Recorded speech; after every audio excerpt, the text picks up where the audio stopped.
শহীদ Nesa Home Care football tournament জাঁকজমকভাবে সম্পূর্ণ হয়েছে। মিশিগানের ওয়ারেন সিটির বিয়ার মিডল স্কুলের সাকার মাঠে শনিবার ২৬ জুলাই অনুষ্ঠিত হয় এ টুর্নামেন্ট। উক্ত টুর্নামেন্টে টার্মিনেটর ফুটবল ক্লাবকে ১-০ গোলে হারিয়ে চ্যাম্পিয়ন হয় বিসমিল্লাহ football club. Player of the tournament খেতাব অর্জন করেন মাহফুজ আহমেদ। শহীদ নেসা হোম কেয়ারের পৃষ্ঠপোষকতায় আয়োজিত এই টুর্নামেন্টে ৫টি দল অংশগ্রহণ করে। অংশগ্রহণকারী দলগুলো হলো Power Rangers football club, Mighty ৮ football club, Offside Lions football club, Falcons football club, Terminator football club.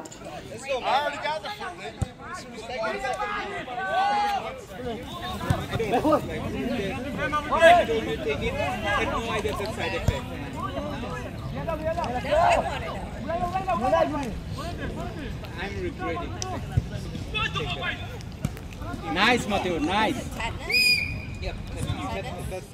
টুর্নামেন্টে খেলা উপভোগ করেন ও পুরস্কার বিতরণ করেন ওয়ারেন সিটির মেয়র লরি স্টোন।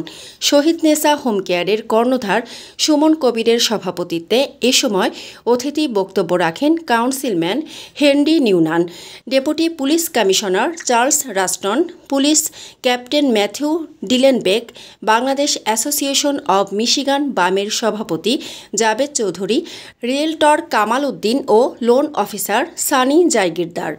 শহীদ নেসা হোম কেয়ারের কর্ণধার সুমন কবির জানান, তাদের প্রতিষ্ঠান প্রতি বছরই এই টুর্নামেন্ট আয়োজন করতে প্রতিজ্ঞাবদ্ধ। তিনি তরুণদের ঘরে বসে গেমিং ও অনলাইন অ্যাক্টিভিটি কমিয়ে মাঠে নেমে খেলাধুলায় অংশগ্রহণের আহ্বান জানান। Okay.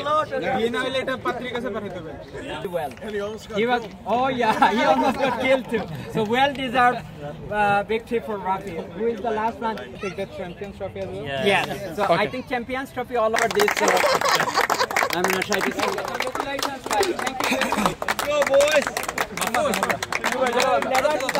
মানসম্মত হাঁস ও মুরগের চাহিদা পূরণ করতে আল আমিন হালাল লাইফ পোল্ট্রি রয়েছে আপনারই পাশে। আমরা হাঁস, মুরগ, কবুতর, কোয়েল, টার্কি ও খরগোশ পাইকারি মূল্যে বিক্রয় করি।